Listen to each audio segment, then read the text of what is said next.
moving the clock backwards, the biggest difficulty I have right now is to convince amateur athletes and even semi-pros that base building is important. Nobody has the time for that. Nobody has the patience for that.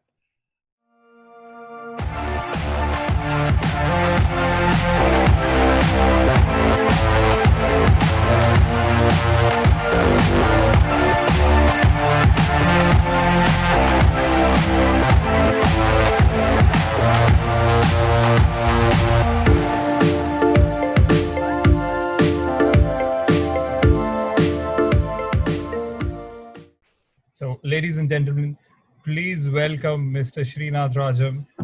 And thank you, Srinath, for taking out time from your busy schedule to be a part of this and to tell us more about yourself. So what do you want to know about myself? A little bit about myself? Okay, yes. I grew up in Chennai, went to school at Mayor College, Ajmer, boarding school. So that's when I really got my athletics background. Right. Fortunate, when I was 11 years old, we had a coach. My English teacher was from New Zealand, and he was actually coached by Arthur Lydiard. And as you know, in the 60s, Arthur Lydiard was really the one. There were two basic schools of thought, right, and how to train. One was the East European way, which was intervals. And they really ran their athletes to the ground. Arthur Lydiard was, I think, the first one to really professionalize base building, aerobic fitness, and then he goes into build and peak and so on. And we all know that his athletes dominated long distance running, like up to the 80s, until the rest of the world really, caught wind of it. So this guy was actually trained. He was actually a university coach, and he actually trained me in that. And that's how I really got into long distance cycling, which I did. So steeped in the Arthur Lydiard way of base building. And moving the clock backwards, the biggest difficulty I have right now is to convince amateur athletes and even semi-pros that base building is important. Nobody has the time for that. Nobody has the patience for that. Runners, including runners. So it's tough. Anyway, so after school, engineering, went to the US, came back, continued to run, joined my family business, TVS. We are essentially a automotive company. You've seen our bikes around all over the place, scooters and bikes. 95, 97, my knees packed up, too much abuse. I started to lift weights and did this and that for about 6-7 years. The high was missing. And finally, 2010, I think somebody said, why don't you try cycling? And cycling, yeah. That is it. I just loved the wind, the feeling of the wind in my face, and got hooked on immediately. And in our factories, we are very data, right? TQM, TPM, and all that stuff. So, it just took me less than 6 months to latch on to power, and got myself a power meter. And my first coach was actually Dan Henchy, who actually taught me about that. Dan Henchy works with the British cycling team.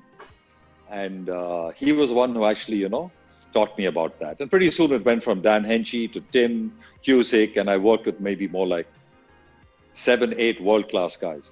Not that I needed 7-8 people. I worked with them to get a feel of each one's approach and how they teach and what's their plan and stuff like that. So everybody has their own way of doing it. So that's why. So here I am. And people who don't know who Tim Cusick is, who Dan Henchy is, who these guys are, think of them as stalwarts or founders of the modern training technology. So these are the people who've written books which are followed even today by so many people. They are the pioneers of that genre of training. Am I right? When it comes to data Tim analytics. Cusick for sure is, because Hunter Allen and Tim, for example, Tim Cusick is actually a consultant for 9 out of the 23 Tour de France teams. So the top coaches there consult with Tim. And Tim trains world champions, and Tim trains only Olympic national guys. And if you recall, he actually came and spent an hour with Yes, us, took a that was session very with us, profound. purely based on my personal relationship with Tim, who was actually the CEO of Peaks, PCG USA, I think in Correct. 29 to 2013 or something like that. So now And he's, of course, he has his own company, WKO5, and he also has his own coaching company, which is the Velocious peaks, Cycling Velocious Adventures. cycling. No, yeah, Velocious Cycling Adventures. Correct. And Fantastic how? guy. He is the guru. He is the guru in terms of data analytics with respect to training for running, cycling, and now they are actually taking it to other sports. Other sports as well. That's wonderful. So, how old were you when you stopped running and you started cycling? Did you cycle before? I would, no, never. I think I first got on a bike when I was about, let us say, 2010. So about 53. Wow. So for the first 50 years of your life, you never cycled. Never cycled at all. Yes. Never cycled at all. And we had an expat here called Matt Barrett, and he's the one who actually, I think July 9th, 2009, I think it was, when the first time trial was held here. And Matt was a triathlete, and I would say he's the father of cycling as far as Chennai goes. Fantastic guy. And now, if I ask you between running and cycling, which is your current love? I know it is cycling. Running is my passion. No question. I would love to run, and I can't run now because of my knees hurt a little bit. So I do what you call rucking once a week. I have a backpack with about 60 pounds on it. I walk for an hour or so. Fantastic exercise. Brilliant way to burn fat. Highly, highly recommended, because if you can't run, that's the way to go. It's the way to go. And do you do it in Chennai? Absolutely. I live in an area. Rucking, you mean? Yes. Rucking for sure here, yeah. Once a week, absolutely. We live in a nice area and walk around the place. It's absolutely brilliant. 1 hour of that, 60 pounds on your back. Even a pup like you would be tired. Fantastic way to really burn some fat. Correct. So back in 2010, your knee started hurting and you wanted something else to fuel your passion for endurance sports. And that's when you went to cycling. And the high, right? The high. Correct. You cannot get the high in any other sport. You know the high, what we're talking about, right? Yes. I know definitely. And you need that. So how was your initially, like, who introduced you to cycling, and then you thought, and how did it go? How were things different back in 2010 in India when it comes to cycling, and what are the changes that you've seen? So basically, we want to know your journey into cycling. Chalk and cheese. It was really when I was on the way back from Europe, I think, 2:00 in the morning, Bombay airport. Somebody said, "Look, there's a active hashers club in Singapore," and I contacted them, and that's how it all and I saw their website. They were having a heck of a lot of fun. So in any sport, so that that's how I started. I came back here, contacted a few friends. Nobody was there in the sport. No one, right? There were Nobody was 3, cycling. 4. Nobody was really cycling then, right? Or you're scared, the traffic, you'll get run over and all that kind of crap. But one thing led to the other, and slowly it started. There were no bikes available, and my first bike was actually a dual suspension Decathlon 700 Rock Rider. I mean, that's how much I knew about how to bike. Decathlon was actually one of my customers. So when I was in France, I actually picked up a bike and I thought, wow, this is the sexiest bike. 40 mm width, knobbly tires. I said, man, this is the perfect bike for our smooth Chennai roads. Little did I, realize that that is about 50 watts handicap right there. But anyway, one thing led to the other. My deep bass, cardio bass, aerobic bass helped me transition quickly. And Correct. within about a, within about a year, I was happily doing like about 250 watts comfortably, 20 minutes, 30 minutes. Wow. Then it just grew fast. This is 2010, and I remember because I got into cycling pretty late, maybe 2016, and that is because of Okay. triathlon. And Mumbai doesn't have a cycling culture back then. The only city which had a cycling culture is, I believe, Bangalore. Bangalore is the Bangalore's the cycling pioneer of capital of the world. cycling. Oh, Yeah. sure, absolutely. So They are the athletics. Bangalore is the athletics capital of India. It's any sport, pretty much, nutrition and everything that is, around the sport. Bangalore is absolutely tops. the infrastructure is top notch. Everything, food, nutrition, rehab, strength work. Bangalore is And even the absolutely weather. tops. The weather, I've heard a lot Weather about is the fabulous. weather. The weather is That's fabulous. that's largely due to that also. Bangalore is fabulous. Trails around the place, the number of athletes there. It's an awesome place. Correct. So from starting to cycle in Chennai, when did you move on to a proper road cycle? When did you feel the need that now I need a road Oh, cycle? Or within 6 months, I would say within 6 months, if you say July 2009, by early 2010, I was already hooked up with Dan. My first bike was a Trek. Uh, by the time I was, totally into it, power and training peaks and, the works. Correct. I was, because whatever I do, one of my weaknesses is anything I do, I dive straight in. It's the same thing, TQM, TPM, bridge, golf, whatever I do. My attitude is 100% or zero. So there is no half-baked Correct. approach. So you don't dabble. You're not a dabbler. You don't dabble into things, and then you're in it or you're not. Totally. Absolutely, totally in it. And I love data, and this really appealed to me.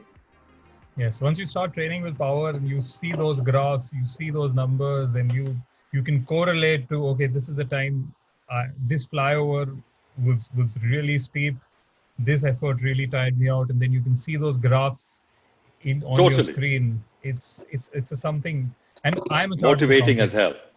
So Yeah. So I'm a chartered accountant. I deal with a lot of numbers. So I'm very okay. comfortable with the numbers. That's one thing which I really like, and I tell people to start training with data.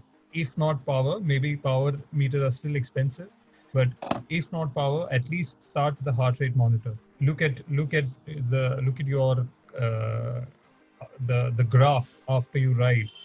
Look at how your heart is reacting to harder efforts, to shorter efforts, and that's how. And slowly, I think people are now getting more and more aware, and I see more people riding with heart rate monitors, which is a good sign, which is a absolutely. Because to the power. foundation of TQM, TPM is what can be measured can be improved. Can be So improved. that is really Yes. can be improved, right? So you really got to measure every hour, every day, what we do in our, factories. Same thing here. I mean, it really works, and it is motivating. More than that, as a coach, it eliminates guesswork. And that's the biggest problem today with many sports in India and many coaches in India.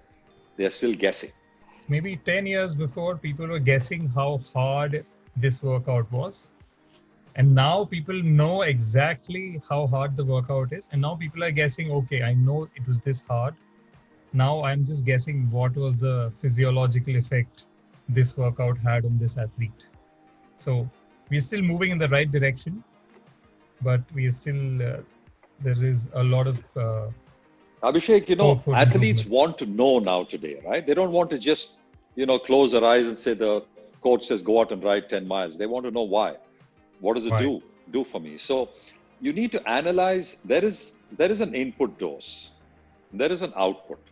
So you need to know exactly what's the dose input, what's the output. And if the Output. output is not changed, you need to change the input. Change the Now, input. this is what data does for you. It helps you make the right decisions in terms of what's the input, what's the output. Now, a lot of that is based on the DNA of the athlete. For Yes. example, let's say you are fast twitch, all right?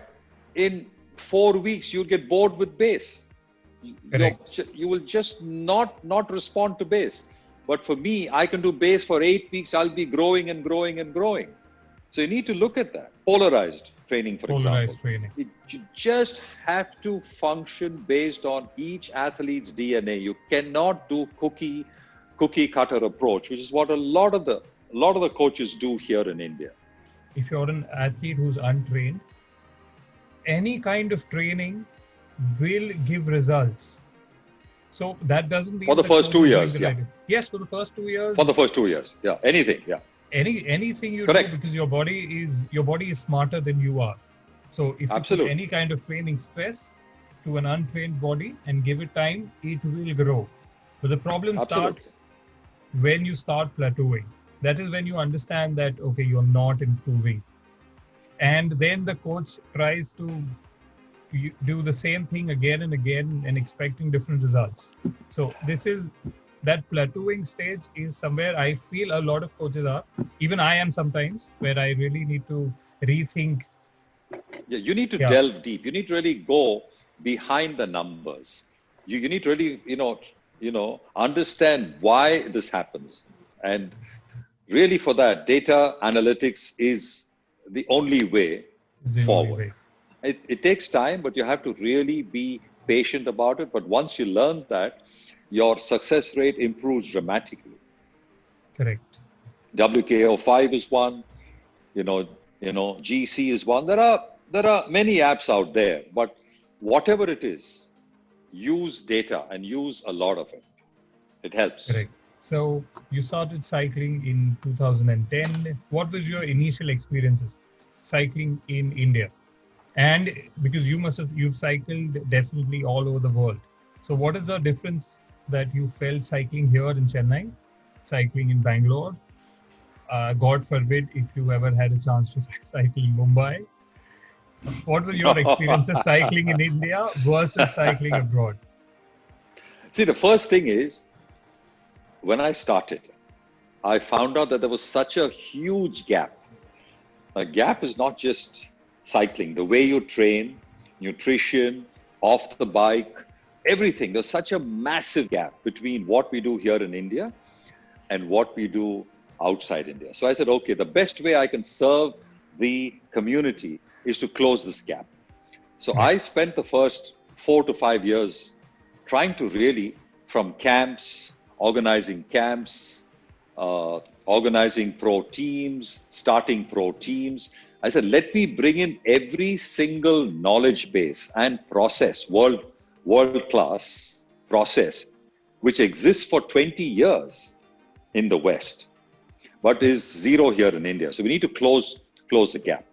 So I spent the first 4-5 years closing the gap, which I still do, by the way, right? For example, you are now, for the first time we are doing what is called the WKO5 data analytics course for the first time, because the time is now right. There are a lot of coaches now, or serious self-coached athletes who want to go to the next level. Correct. Right?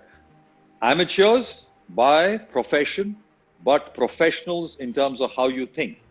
So that's because cycling doesn't pay in India. So you need a day job. It doesn't pay in India. So that is what I spent my time on. Camps. I used to fly down coaches from there here.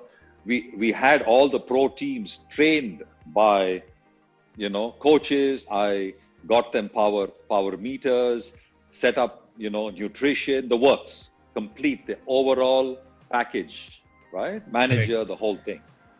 And our camps too were, great fun. So what are these camps that you talk about? let's say I'm a layman, I've never been to, I don't know the concept of a cycling camp. So what are these camps? Where are they located? What what do you guys do in the camp? Okay. See, any group, all right, whether it be a cycling group, a family group, since I also mentor business families, which I do as a coach, CEO and a coach and a business coach. You need to bring in 3 or 4 elements to really hold that group in place. One has to be fun. I need to enjoy your company. I need to like to be around you. So we need to have fun. The second part is tradition. All right. We must do things at these events. For example, in my cycling camp, we have something called a lungi dance, right? Okay, like that. And we have a lot of fun in these camps. So we have a zillion types of events. So people look forward to these camps for the fun, part of it. For sure, we ride. These are training camps. For sure, we ride hard. But let's say your spouse wants to come in, right? She can't ride as hard as you or as, Correct. long as you can. So we have different groups based on the skill set and how fit you are, right? Joyriders. That means you ride an hour and a half and you're fine. You ride an hour and you're fine. Easy route, flattish route. We have somebody like you would want to kill yourself. Fair enough, right? Go with the pups, kill yourself. That's fine. So we have we have groups for each one. So riding is a key part of the whole thing. Then from 6 to 8 in the evenings, we have education, heavily education focused. Correct. Training, nutrition, and off the bike. All right. So, we have that. So it's a very comprehensive package. Fun, learning, training, riding. And that's what really pulls, people together. And almost everybody in the market. So who are these? But the main message is because I also have, Abhishek, I bring in 1 or 2 coaches from the US. And these camps are obviously heavily subsidized, right? Obviously. Yes. Like my December camp last year, $4,500 for three days. I mean, wow. Nothing, right? I mean, Absolutely okay, say nothing. including your up and down travel here and there, 10K, for example, right? 3 days, Exactly. including your stay and your other expenses for 3 full days, 8K, 9K max. Now we have a. And all So this these is are excluding the fact that you're getting to interact with the world's best coaches. That learning experience, Absolutely. you can't really put a price on that. Yeah, absolutely. Plus, you're meeting some fantastic fellow athletes, and there Correct. is a huge amount of learning that each of them have as well. So we encourage that as well, because learning is always 2 ways. I don't Yes. care how much I know. Learning is 2 ways, must be. So we do a Correct. lot of the work here as well. So, but remember, you all have an obligation, right? When you go back, you spread the message of how things are done the right way. Right. I mean, I don't mention that specifically, but I hope That's I a will given. leave you with the. Yeah, you That's a are given. now motivated to be a brand ambassador for world class process, world class thinking, and that's what I hope you will do, because that's what India needs. Yes. We need And more. the other thing at these camps, because one more thing at the camps, I try to break down silos. Anybody, anywhere, any group, welcome. And So a big problem in India is that we have these cycling groups, and each one thinks they are sacred, and yes. it is I've beyond experienced that. Yeah. that is total BS, right? Yeah. It's a very crab mentality that I think people have. They the only way I can be on top. There are 2 ways I can be on top. Either I rise, I learn, I implement, I promote the sport, I help people out, or there is an easier way to be on top. It's by simply dragging people down. And that is, That's I've experienced it personally. Like people love to drag people down. And because this is a very new industry, the barriers to entry for a coach in India is very less.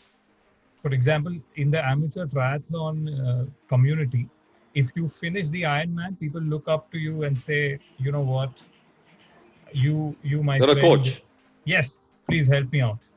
And this is self-appointed coach. self-appointed coach. Coach, yeah. Uh, and there's a management term for it, the Dunner, the crooning effect. What is that called? So the author actually says is when you start learning something, you think you Hmm. know everything. So your confidence Yeah, you is very high when you have just started learning.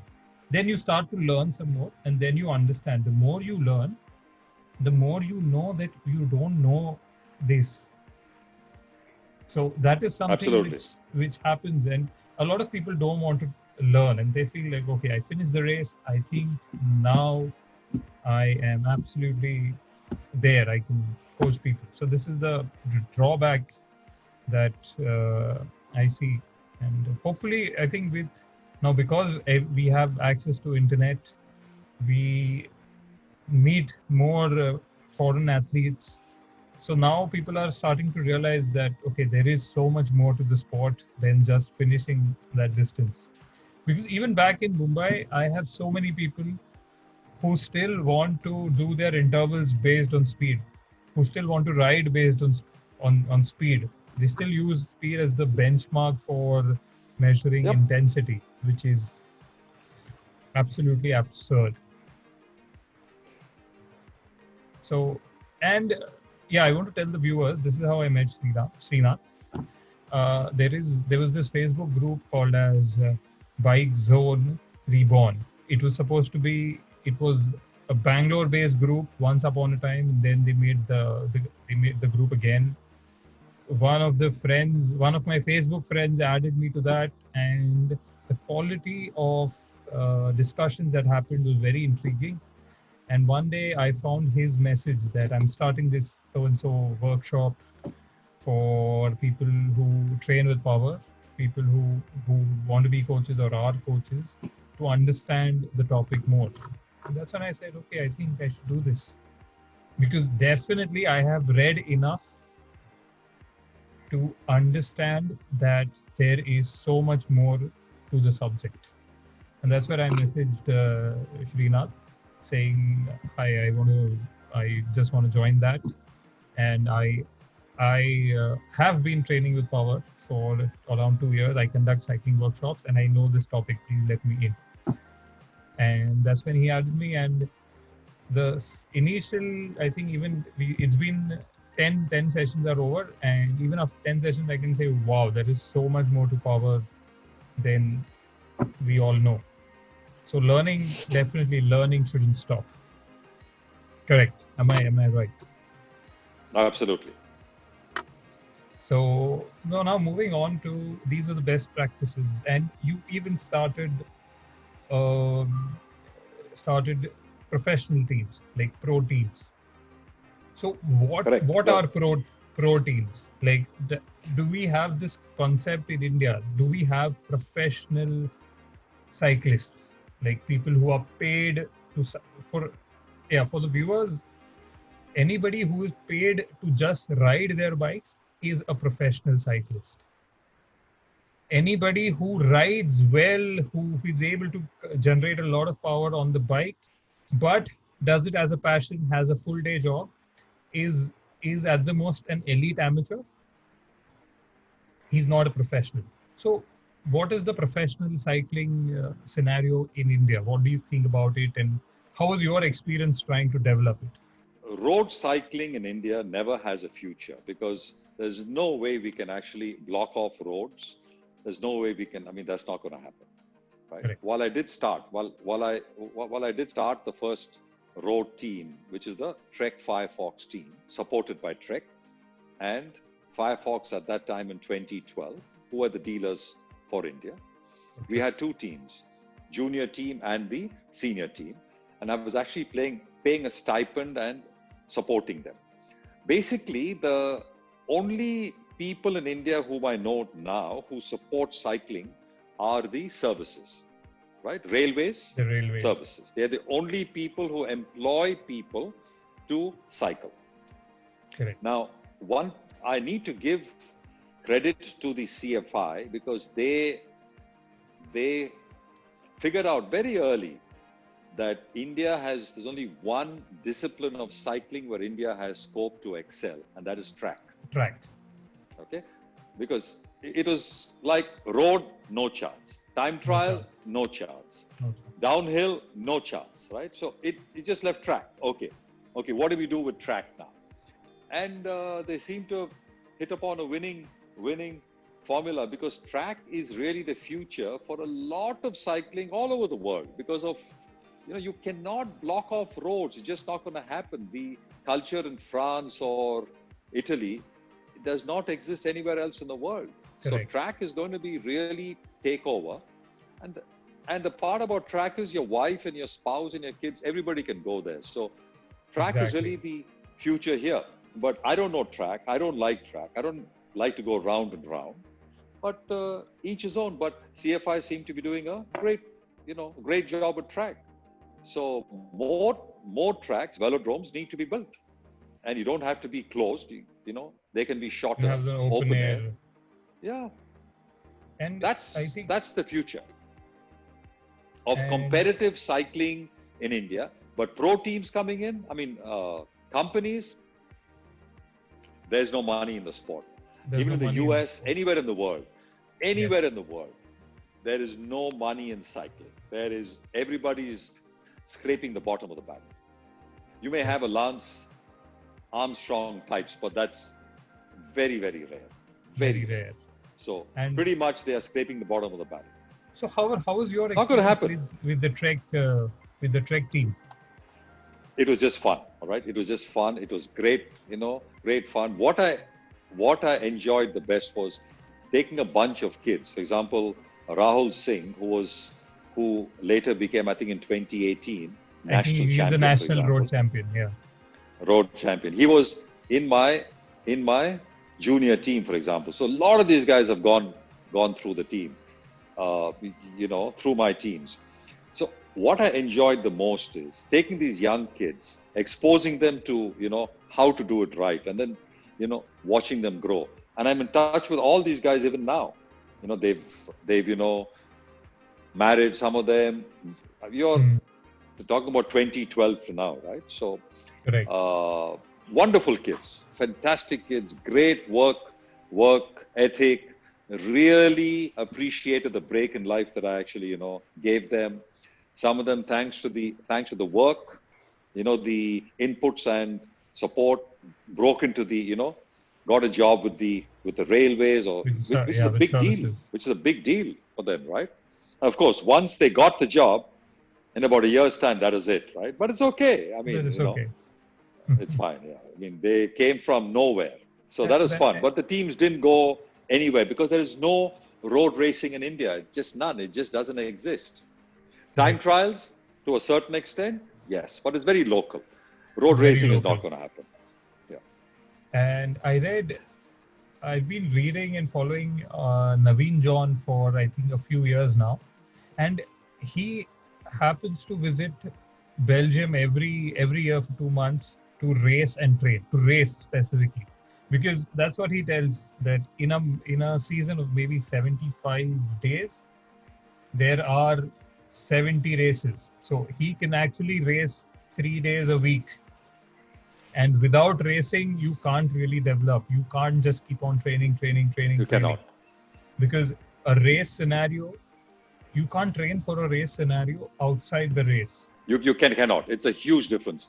Naveen John, actually, I first met him probably 2014 or so. And he actually called, first of all, I would say, in terms of a pro, I feel he's the only pro in India. He thinks like a pro, rides like a pro, fantastic guy. All right. His entire he understands approach, data, he talks data. everything. Yeah. Everything, yeah. He is, if you ask me, the only real pro in every way, I would say. So he called me around 2014, I think it was, right? And his first coach was, guess who? Dan Dan Henchey.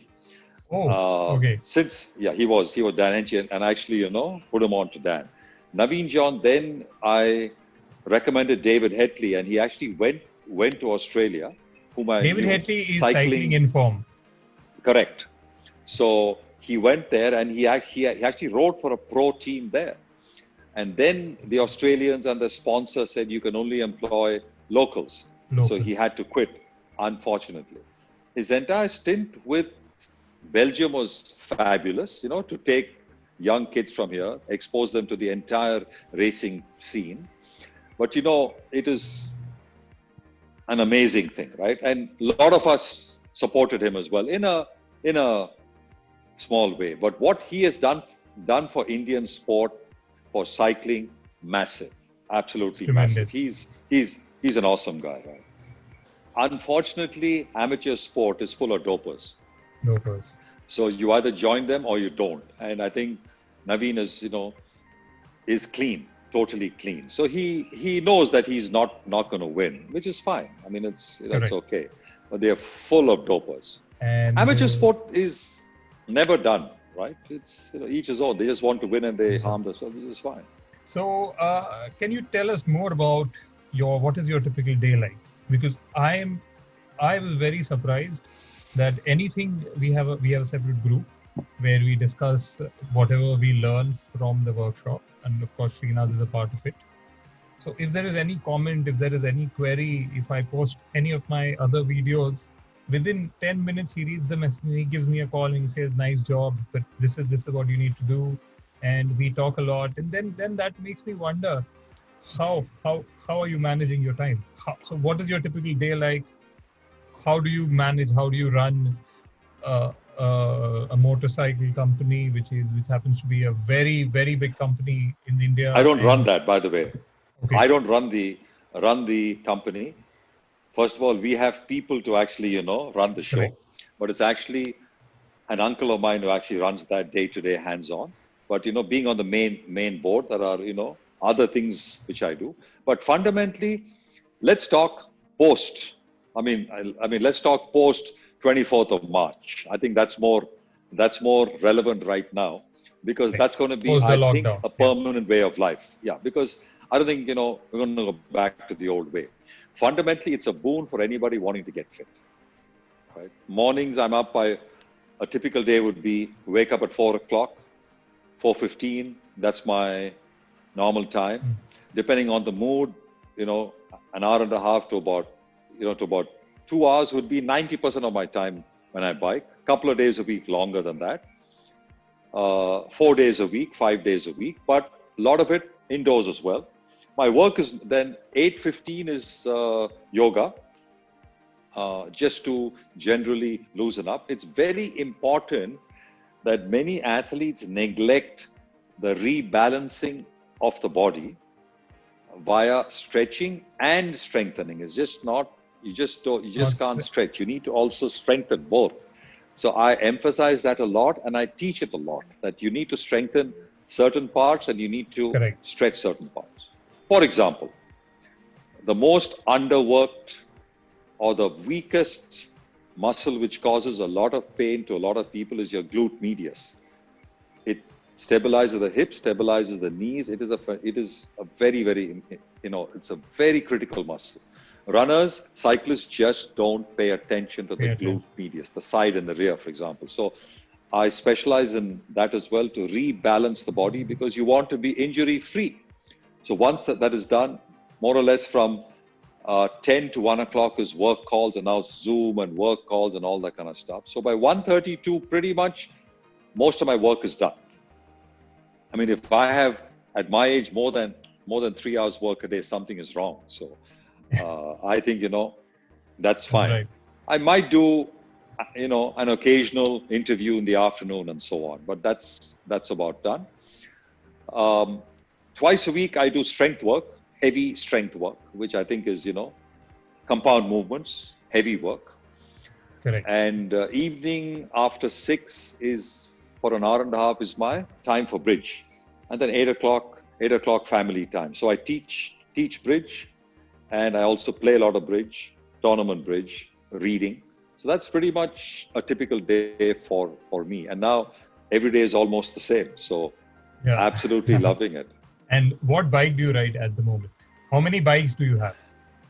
I'm Right talking now, about I got cycles because I know you have cycles. Yeah, maybe a yeah, yeah. million No, no, no, million no, no. bikes. I don't ride. I don't ride bikes at all because uh, the wife has said no. I think I have right now. I have three bikes. One is a Canyon, which I ride on the road. One is a Scott Solace, which I use for rougher roads and for the climbs.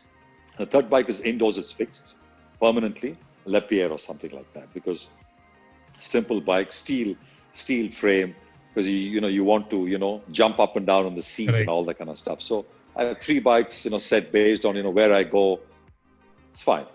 The Canyon is new, fantastic bike, love it.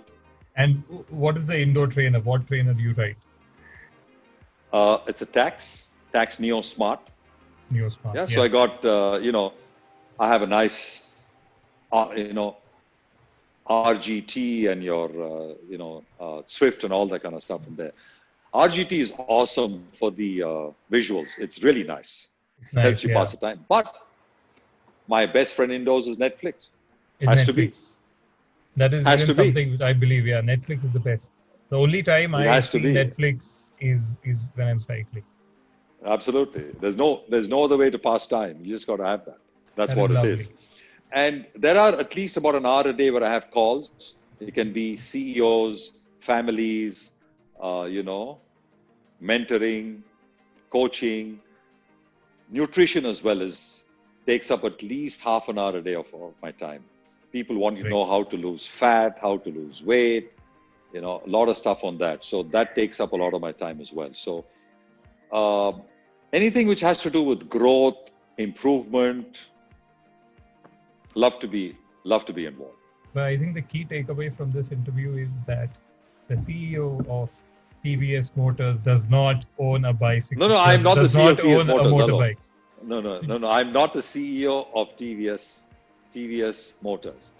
I'm in the parent holding company, and TVSM is a completely separate firm. My uncle actually runs that, and correct, because we have about 100 companies in correct, in the group, most of it we are all B2C, so we make parts and all that kind of stuff like that. But yes, it is a very well managed and well run and the most visible company, and probably after TVS Logistics, a truly global company now. correct. Lovely. No, I understand structuring well. So if you are a part of the holding company, you are the boss. Correct. Yeah. So there are cousins of mine, etc. So I'm there, just a small peon, please. I would like to say, not the boss, a peon, Okay. naukar, chaprasi in the whole scheme of things. Do whatever it takes to get things going. Just two more questions. Um, Sure. what is the advice? Now, there are the three set of people which we want to focus. Now, what is the advice you have for budding cyclists? So cyclists who are already cycling and who want to take it big. What is the advice you've got for upcoming coaches or the existing coaches? And the third set of people, which is the vast majority of the people, which is the common people who aren't cycling yet. How do they get into the sport? So these are the three people we want to address. Let us start with the budding cyclists. Budding cyclists, you mean those who want to turn pro, those who want to just become They want semi-pro, those who want. semi-pro, or they want to be elite amateurs. They want to ride faster, they want to ride harder, they want to get better. Okay. See, my first thing there is the best coach in the world is consistency. You first got to do that. No coach is going to take the place. So first, I'd like to see you go out there and really start loving the sport. You got to love to ride your bike.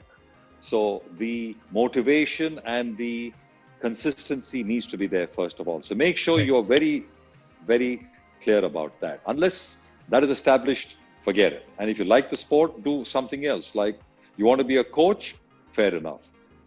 I have yet to see one, sorry, with no disrespect at all, I've yet to see a single proper trained coach in terms of cycling or even running in India today. I haven't Right. seen one. I'm sure they are out there, but I haven't come across anybody who could hold a candle to somebody out west, who could even be close to them in terms of really properly looking at the overall concept, the Right. athlete, nutrition, diet, coaching, data, not even one. All self appointed coaches with the egos stuck up where the sun doesn't shine. So I Doesn't would say the shine. first step is, drop your egos, have an open mind. There is no coaching body in India today that really shares knowledge. I said, drop that. The silos are there. There are still national coaches who say ride 4 hours without water. Water. I mean, Wow. incredibly stupid. This still is there. Until a couple of years ago, ride 4 hours without water. So, budding cyclists, first learn to have fun in the sport. Be clear where you want to go. Will it get you a job, or do you just want to do it for the sake of really excelling there in the sport? Your Right. motivation should be clear. Coaches, drop your egos, please. Join anybody. Have an open mind. Get to learn. Rest of the population, health. Health is absolutely number one. Find a sport, find a reason why health is really how cycling can help you. Cycling, weight loss, strength work, it doesn't matter, right? Find Right. something that's going to make you healthier. And obesity is Is 90%. The root cause of any problem is that. And that's why I emphasize strength work a lot more. Those who want to lose fat, I say, don't run or strength work is cycle, run and cycle for health, for your heart health. health, which is extremely important. It's the engine of the car, not the paint on the outside. Run and cycle or swim for heart health. But you've got to make strength work, specifically CrossFit or MRT, which is your metabolic resistance training. That Resistance has training. got to be the foundation. Slowly, dhire dhire, aram se, slowly, step by step. That has got to be the foundation for your fat loss. But you've got to measure. I don't care what you do, who you are, where you are. You've got to measure. Even if you measure the simple thing like your waistline or Yes, the that gives fat us a lot of percentage, insights. Yes. absolutely. 4 pounds to 5 pounds is straight away, right?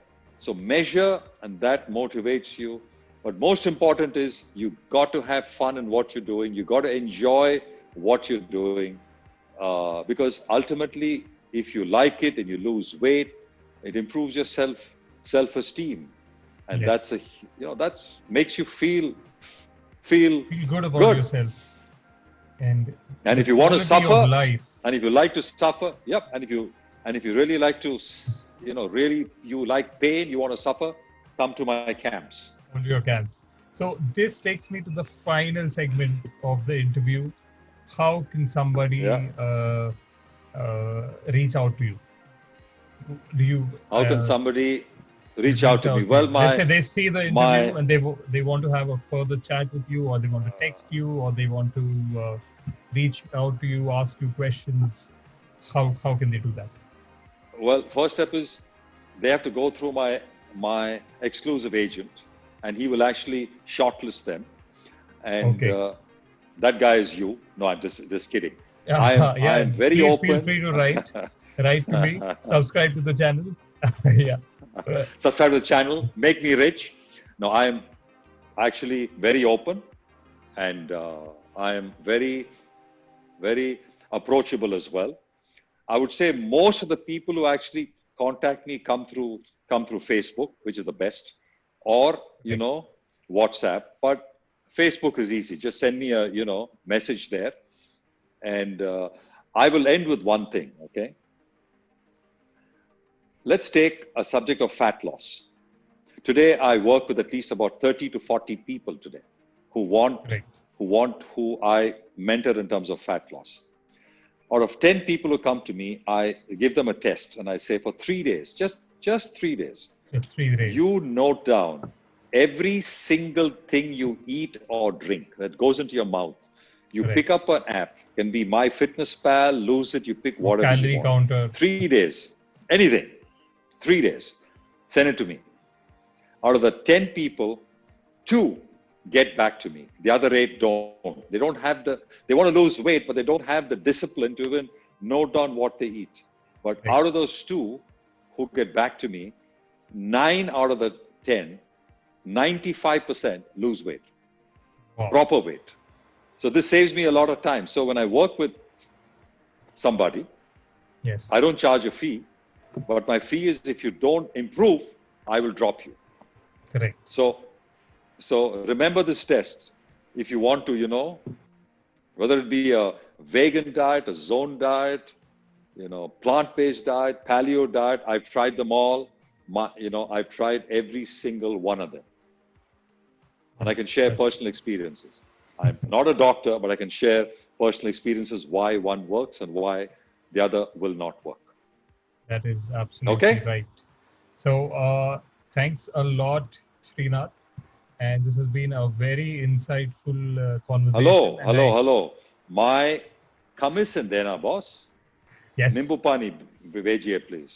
Yes, Nimbu pani and ghee roast. So thank you, Abhishek, and I hope things are useful. Thanks a lot. Okay, guys. So I met Abhishek about maybe 6 to 8 weeks ago, and clearly his knowledge is deep. I think he is a fantastic resource, and if you want to know more, I would encourage you to get in touch with him, subscribe to his YouTube channels, and I think it can be awesomely useful for all of you. Take care, all the best, stay safe. Thank you so much. It was a pleasure talking to you.